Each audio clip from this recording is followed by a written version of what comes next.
You're listening to Three Kitchens Podcast, hosted by Aaron Walker and Heather Dyer. Tune in weekly to get inspired and make good food.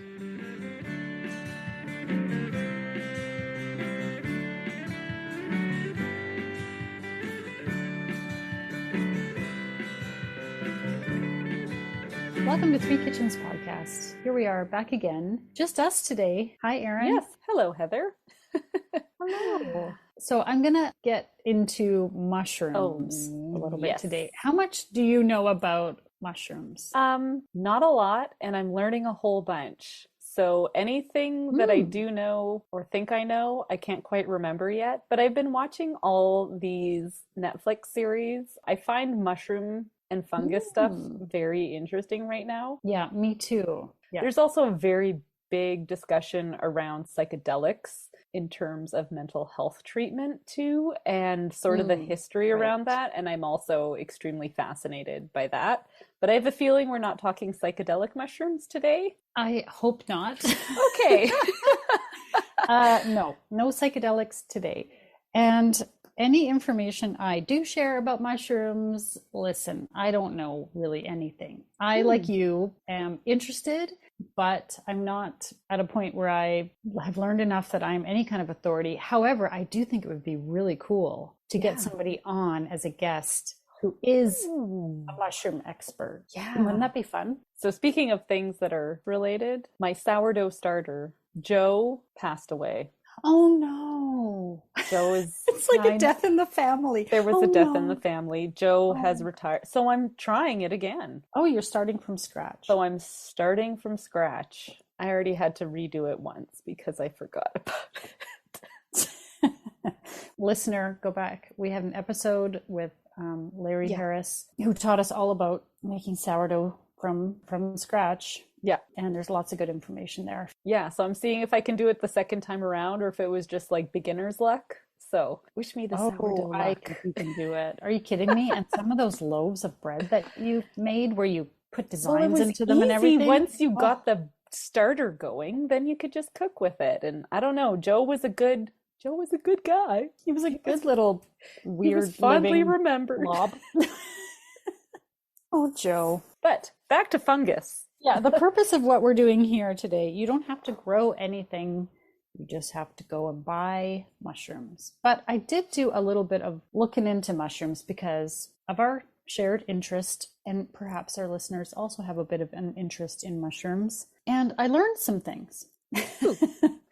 I told you I didn't know anything. I know a couple things now. So I'm going to be making a dish with portobello mushrooms. Okay. First thought I had was, what's the difference between portobello, portabella? Are these the same thing? Like, have you seen it written as portobello and portabella? And like, have you seen that? You're looking like you haven't. I feel like the words you keep saying are the same, so I'm clearly not cluing. This is deja vu. Okay, sometimes you see it written with an O on the end, and sometimes you see it with an A. Portobello or portabella. And I was like, are these the same thing? Okay. Like, I'm talking about basic information here, you guys. Yeah. Starting at the beginning.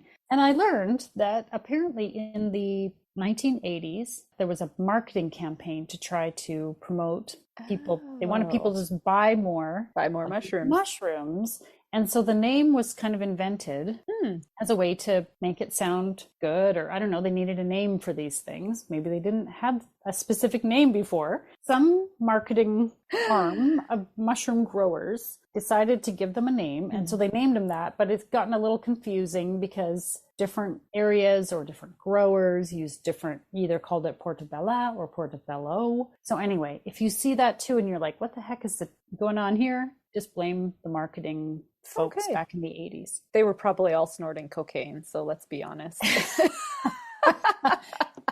That's very possible. Okay. Now, I also learned that a portobello mushroom is just left to grow longer than like the little mushroom. So if you buy the little brown mushroom or the little white mushroom, it's all the same thing. Okay. There are different stages of development. I did not actually know this. Okay, I just recently heard that in the fungus Yeah. series that I was listening to too. And I was like, I was thinking that as you were talking, and I was like, I'm going to wait for Heather to confirm this because I can't remember if that was actually what I heard because I don't want to spread misinformation. But I heard that between the white, the portobello, and the brown, we're not really getting variety. The little white button mushroom, Right. that's probably most common in our stores anyways. And they're probably, I would say, the least expensive because they take less time to grow. True. Those are the youngest ones. Then they get a little more developed and they turn brown, but they're still that little domed mushroom. And they sometimes call them cremini.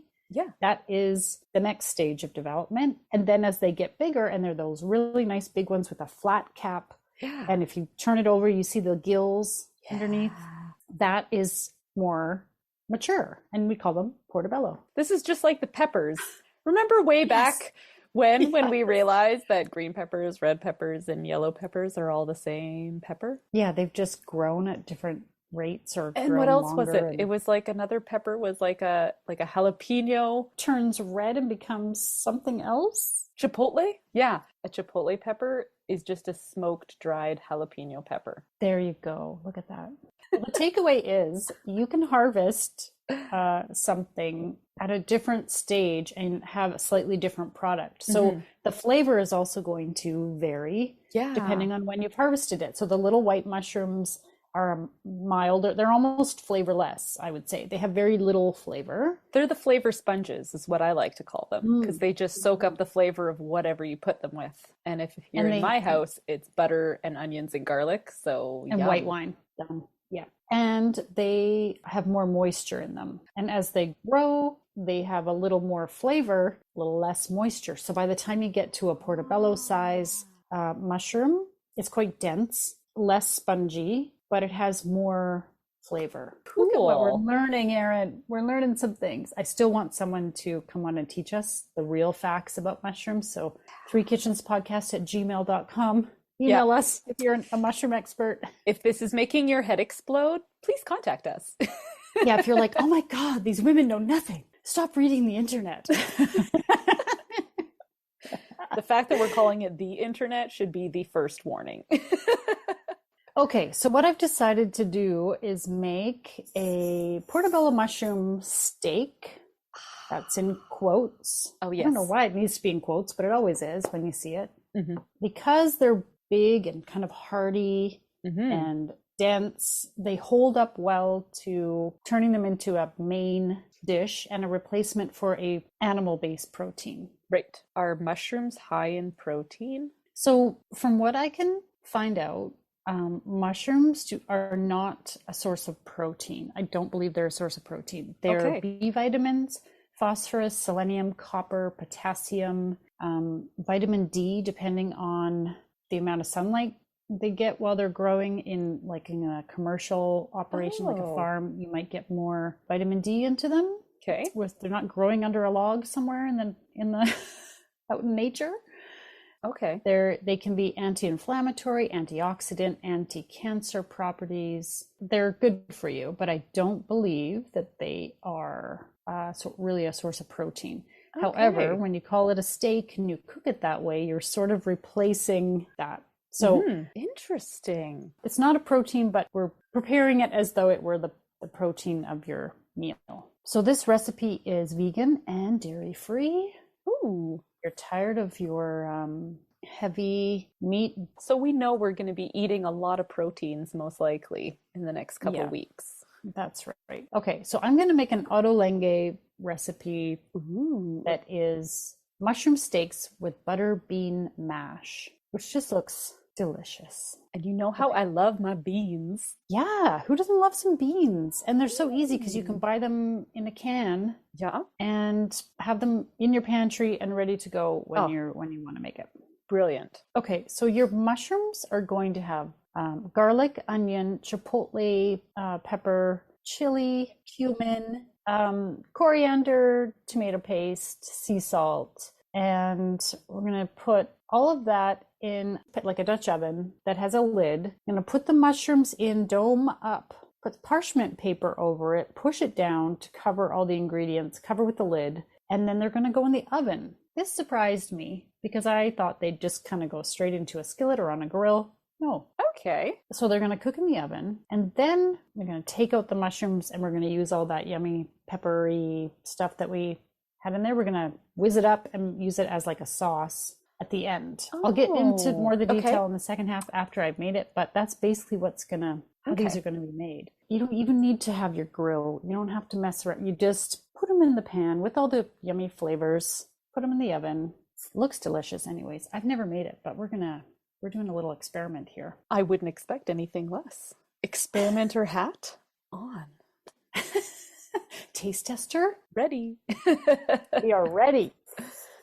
Oh, this sounds really good. I hope so. It looks delicious. I keep seeing this and I keep wanting to do something with it, so I'm really glad you've just jumped on this for me, Heather. I have never made a portobello steak. I've had a portobello burger where you do grill and use that as your burger patty. I have had that, but I've never had it prepared this way where it's sort of star of your dish. So, yeah, I'm looking forward to it. Hey listeners, do you get as excited about fungus and mushrooms as we do? Then go check out Netflix's Fantastic Fungi. And if you or someone you know knows a whole bunch about mushrooms and would like to talk with us, give us a shout. Our email is 3kitchenspodcast@gmail.com. Now back to more food.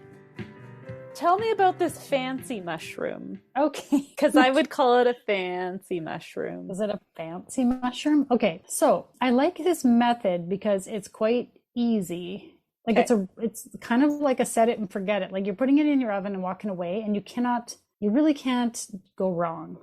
Yes. So basically, I think by baking them in the oven, you can pretty much forget about them in there and they're going to be okay. Of course, they shrink a little bit, right? But they still maintain their moisture and their firm texture, and you can't really go wrong. So I do really appreciate the method used in this recipe. Okay, the recipe is for 8 mushrooms. I only did 4, so I'm going to talk about 4. If I can do some quick math while I read this. You're going to put in about 3/4 of a cup of olive oil and a couple tablespoons of tomato paste, a sprinkle of sea salt, about half a tablespoon of coriander seeds, kind of roughly crushed with your mortar and pestle. Same with cumin seeds, although only about 2 teaspoons this time, but just kind of roughly crush them in your mortar and pestle. Those good smelling seasonings that when you crush them up, that's so the yummy. Best part is just mushing these and getting the smell. I know, I love it. Half a tablespoon of chipotle chili flakes and 5 cloves of garlic, peeled, tossed in the pot. Then you're going to put your mushrooms on top, dome side up. You're going to set it on top of that, put a piece of parchment paper over top. Okay. Then the lid. And you're going to put it in the oven at 325 Fahrenheit for an hour. So set a timer, walk away, leave it alone. When your timer goes, open it up, turn them over, put your paper back in and your lid, 20 minutes more or so until they're tender but not falling apart. You want some texture still to it. Although, as I said, I don't know how long you'd need to leave it in there for it to fall apart. I don't know. But this is pretty long time. Yeah, it is a long time. Okay. Yeah. So then after that's all done, take it out. Take your mushrooms out. You can cut them in half and set them aside. Scoop out the stuff out of the pot. Put it in a little food processor and whiz it up a little bit. Okay. Until it's smooth-ish. Mainly you want to kind of cut up the garlic cloves. Okay, yeah. Now put that back in the pan on the stovetop. Heat it up for about 5 minutes. And then you can put the mushrooms back in there and kind of heat it all up together. Okay. And that's your mushroom. Then we have this butter bean mash, which I'm tempted to call mush, not mash. Puree? Yeah, yes, that sounds better. Maybe. When it said mash, I pictured thicker texture. Right. It's very thin. It is very thin, yeah. I wasn't crazy about the texture of it, but I do like the flavor of it. So I think it's worth maybe trying again. So a couple cans of beans. Did you find butter beans? Now I found white kidney beans, but my research tells me they're essentially the same bean with a different name. Oh, I don't know if I've ever seen butter beans at the store. Me either. And so when you mentioned this, I've been shopping a couple times and snooping at the shelves, and I thought, where is Heather gonna find these beans? Because I don't see them. I see, and I'm thinking we get them with a different name, Mm, or they're similar enough that they don't sell them here. I have no idea. who knows?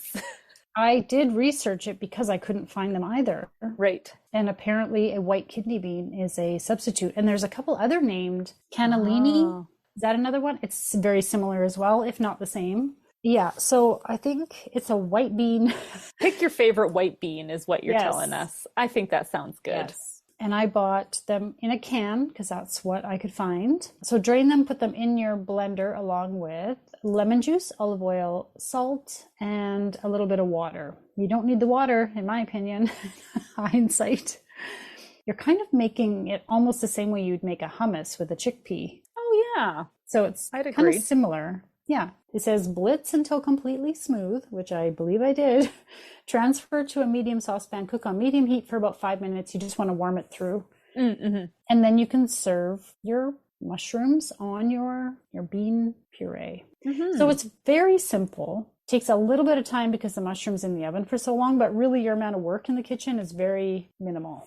Mm-hmm. And based on the fact that you gave these to me, and then they sat in my fridge overnight until I got to them the day after that, and they were still I'm assuming they didn't change much in texture because I heated them up. They were soft to cut through. They had great flavor in them. So I think you could make those mushrooms, do the long cook part anytime you want, reserve everything, and then when it's time to serve, it's whiz, zip, pour, and ta-da. Yeah. I think they're just so versatile. Yeah, kind of crazy how tough they are. So I mentioned and said that I thought that these were fancy mushrooms. Yeah, what's that about? So when I finally did serve it, I had my butter bean mash, and then I had these two pretty little mushrooms like sitting right in the middle, and then I had some of that sauce from the mushrooms just kind of drizzled around it, and it looked, I should have taken a picture and I didn't, but it looked like something I would imagine paying like for a tasting menu type of thing. Like it looked very pretty and fancy, and I was like, this would be impressive to serve if you're serving a multi-course meal, or if you're going to make like a nice meal for your honey and you want to make it something special. You don't need a ton of this. It's not like you want to eat 8 mushrooms worth, but I think as like a little, is it called an amuse-bouche?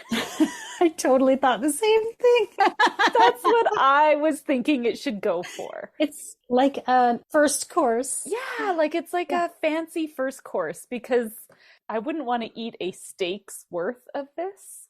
Yeah, like I don't think you want like 3 mushrooms on your plate, like a huge amount. It would be too much, and I think it would get, I don't know, it has a very savory flavor, which can just be almost too overpowering if you have too much of it. But if you have this nice little tasty bit, I thought, what a great, like, fancy, like a little starter. I like that. Have a little starter, have something else, and then you can have like a more diverse meal with many different little things. And with as easy as you said it was to make for plating at the end, it would work well for that. Yeah, I like that idea. Oh, what I did really like about, even though I didn't love the texture of the beans, I liked the lemon in it. I loved the flavor in it. Yeah, I liked that it was kind of this bright flavor with the heavy mushroom. Yes. I did think that worked well together. Yeah, the first time I started liking beans in my life was a moment. We went out for dinner and I ordered lamb, and they served this beautiful piece of lamb on this bed of beans. And it was like a creamy bean. It had the whole beans in it, and then it was in its own like pureed paste. And so this made me think of those flavors. And I think if maybe you left some of the beans whole and then just pureed a few of them and mixed them back in with the beans, that would make it much more substantial as a base, but then all the flavor would be there too. And then maybe you'd eat a little bit more in the bean category. Yeah, because it makes it a bit hard to eat when it's so thin. Yeah. You kind of got to put it in a bowl. At first I forgot about it and I was like, are these like weird mashed potatoes? And I was like, nope, that or Heather really messed up mashed potatoes.